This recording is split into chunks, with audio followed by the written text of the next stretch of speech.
پہلی بیوی سے اولاد نہ ہوئی تو والد صاحب نے دوسری شادی کر لی۔ ان کی دوسری بیوی سے ہم 3 بچیاں ہو گئیں، جن کی پیدائش کی خوشی میں انہوں نے سارے گاؤں میں مٹھائیاں تقسیم کی۔ میں بتاتی چلوں کہ ان کی پہلی بیوی ہماری پیدائش سے قبل وفات پا چکی تھی۔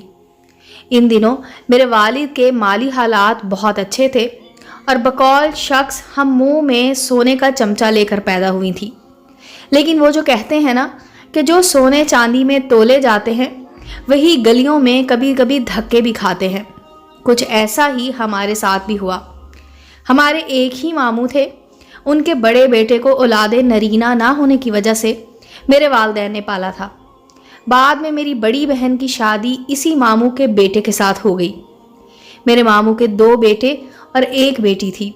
ایک بیٹا نادر جو میرا بہنوئی بنا اور دوسرا چھوٹا تھا، اس کے دونوں ہاتھ مشین میں کٹ گئے تھے۔ جب یہ حادثہ ہوا ان دنوں میں دوسری جماعت میں پڑھتی تھی اور آپا نئی بیاہ کر گئی تھی۔ جیسا کہ اکثر عورتوں کی عادت ہوتی ہے، وہ باتیں بنانے لگیں کہ روبینہ بھاگوان بہو ثابت نہیں ہوئی۔ تبھی اس کے قدم گھر میں آنے سے دیور کے ہاتھ مشین میں آ کر کٹ گئے۔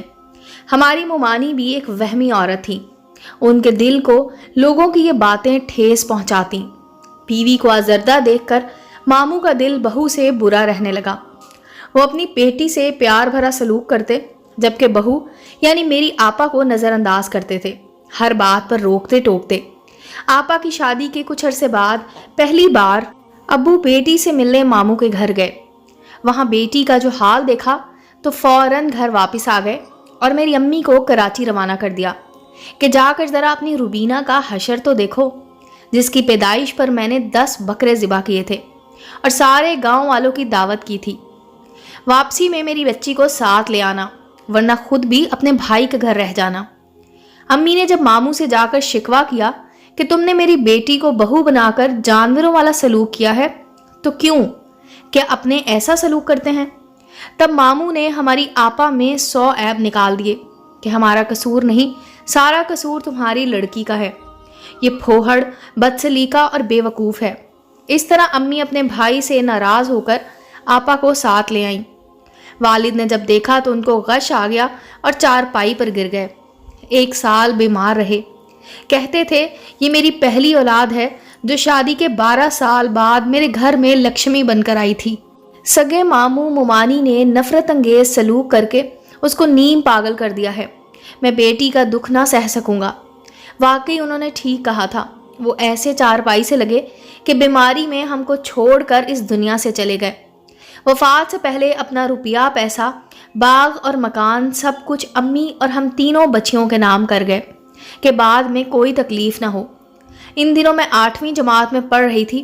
والد کی وفات کے بعد جب دوسری بہن کی شادی ہوئی تو ماموں اور میری آپا کے شوہر ہمارے گھر آئے اور میری بہن کو منا کر اپنے گھر لے گئے۔ امی اور میں اکیلے رہتے تھے۔ پڑوس میں چچا تھے، لیکن وہ بھی ناراض تھے کہ جائیداد والد نے ہمارے نام کر دی تھی۔ والد کی سمجھداری کے باعث ہم نے والد کے بعد بھی زندگی عزت سے گزاری اور کسی کے آگے امی کو ہاتھ نہ پھیلانا پڑا۔ ایک صبح امی نے مجھے اٹھایا اور کہا، میرے معدے میں تکلیف ہے، مجھے سنبھالو۔ وہ درد سے بے حال تھیں۔ روتی ہوئی چچا کے پاس گئیں، وہ ڈاکٹر کو لے آئے، امی کا چیک اپ کیا اور دوا دی۔ وقتی افاقہ ہو گیا۔ اب میری ماں کو اپنی تکلیف سے زیادہ میری فکر ہو گئی کہ اگر ان کو کچھ ہو گیا تو میرا کیا ہوگا۔ وہ اللہ سے دعا کرتی تھی کہ اے خدا میری شاہدہ کی شادی ہونے تک مجھے زندہ رکھنا، لیکن ان کی زندگی کے دن پورے ہو چکے تھے۔ ایک دن ایسا شدید درد ہوا کہ سانس رک گئی اور وہ مجھے چھوڑ کر اپنے خالق کے پاس چلی گئیں۔ تب میری منجلی بہن اور ان کے شوہر مجھے اپنے ساتھ لے گئے۔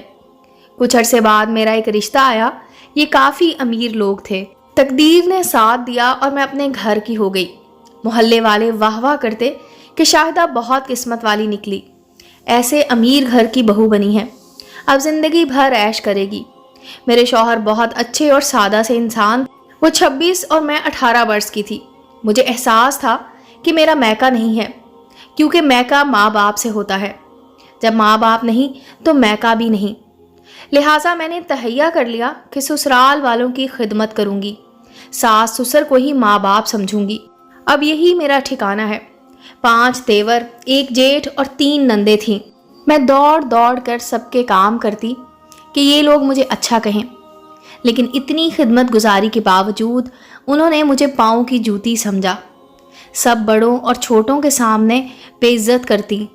मैं अपनी जिठानी को खुश करने को उनके बच्चे संभालती कि उनका रवैया मुझसे मोहब्बत भरा हो जाए, लेकिन पराए तो पराए ही होते हैं, और जिन बेटियों का मैका नहीं होता ससुराल में वो बड़ा मुश्किल वक्त गुजारती हैं।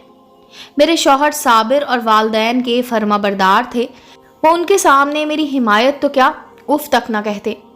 मुझे भी कहते, शाहिदा सब्र करो, आखिर कभी तो हमारे भी अच्छे दिन आएंगे। वाकई वो बहुत ही साबिर थे, तभी वालदैन ने उनका नाम भी साबिर रखा था। मेरी दोनों बहनों की बेटियां थीं। अल्लाह ताला ने मुझे पहली औलाद बेटा दिया, जिसका नाम हमने अदनान रखा। लोग कहते कि शाहिदा ने सब्र किया, तभी अल्लाह ने इस खूबसूरत इनाम से नवाजा है।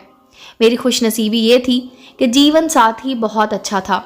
साबिर मुझसे बहुत प्यार करते थे, लेकिन वो भी मेरी तरह बुज़दिल थे। किसी के सामने कुछ कहने या अपना हक मांगने से डरते थे। जब सास बुरा भला कहती, मैं रोती और खाना ना खाती तो वो बेचारे मुझसे ही छुपते फिरते। मेरे शौहर के वालिद और भाई हर तरीके से पैसा कमाते थे, लेकिन साबिर कहते कि चाहे थोड़ी हो लेकिन आमदन हलाल की होनी चाहिए। इसलिए वो अपने वालिद और भाइयों के साथ कारोबार में शरीक न हुए और एक फलाही इदारे में मुलाजिम हो गए। इसी सबब उनके वालिद और भाई उनको पसंद ना करते थे और ना ही घर में अहमियत देते थे कि हमारे साथ कारोबार में शामिल नहीं हैं। हम तीनों बहनों ने अपना बाग बेचा और मेरे हिस्से में जो रकम आई वो मैंने साबिर को दी।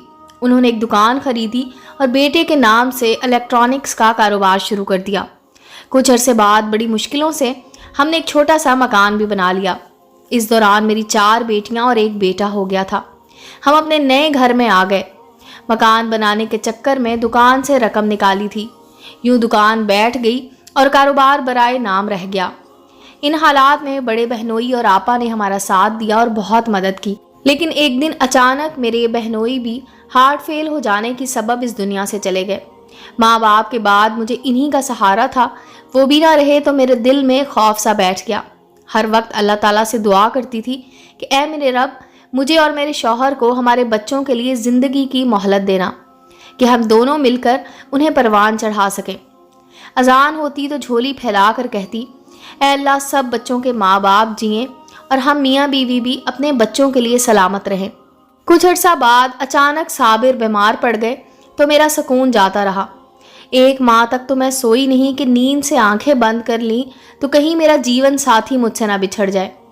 फिर खुदा ने दुआ कबूल की और एक बड़ी बीमारी से वो बच गए। साबिर ठीक हो गए, लेकिन उनकी बीमारी का खौफ मेरे दिल में बैठ गया था। उन्हें ब्रेन हैमरेज हुआ था, इसलिए मुझे खौफ आता था कि उनको फिर से कुछ ना हो जाए। हर दम यही कहती थी कि ये जीते रहें और मुझे कुछ भी नहीं चाहिए। चाहती थी कि हर दम साबिर मेरी आंखों के सामने रहें। अगर बाथरूम जाते 5 मिनट देर कर देते तो मैं दरवाजे के पास जाकर आवाज़ देती। कभी डांट देते, कभी हंस देते। कहते कि तुम क्यों इतना डरती हो? शायद इसलिए कि अगर मैं ना रहा तो तुम्हें कमा कर कौन देगा। हरगिज़ नहीं, मैं जवाब देती। आपकी बीमारी देखी है तो अब मैं आपको अपनी आंखों से ओझल नहीं करना चाहती। शायद इसलिए डर रहने लगा था कि पहले वालिद गए, भाई कोई ना था, फिर बहनोई चले गए तो गैर महफूज होने का एहसास दिल की तह में बैठ गया था। एक रोज़ नमाज पढ़कर आए, किसी के घर पंखा लगाने जा रहे थे। मेरा बेटा अदनान जो 18 वर्ष का था वो भी उनके हमरा था। घर से थोड़ी सी दूरी पर रोड पर एक कार वाले ने पीछे से टक्कर मार दी। मेरी गोद और मेरा घर दोनों उजड़ गए। शायद गाड़ी चलाने वाले भी इस दम अंधे हो गए थे। कहाँ गई मोटरसाइकिल, कहाँ गया पंखा और दूसरी चीज़ें। उनके तो स्लीपर्स तक ना मिले। मैं जो आगे जाने की दुआ करती थी 20 वर्ष पीछे चली गई। फ़र्क सिर्फ इतना था कि तब मैं अकेली थी और अब मेरी 4 बेटियां भी मेरे साथ बेसाहिबान हो गईं। सास ने बैंड डाले, ऐसी मनहूस को बहू बनाकर लाए कि मेरा बेटा भी चला गया। मौत पर मेरा क्या बस था, मैं तो पहले ही अजल की डसी हुई थी। हर वक्त साबिर और अदनान की ज़िंदगी की दुआएं किया करती थी।